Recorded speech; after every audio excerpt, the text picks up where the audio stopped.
I spent years blaming the darkness, pointing fingers at the night, searching for some hidden enemy, stealing all my light.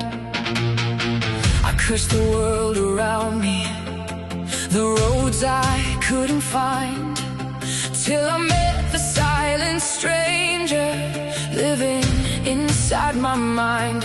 He whispered, stay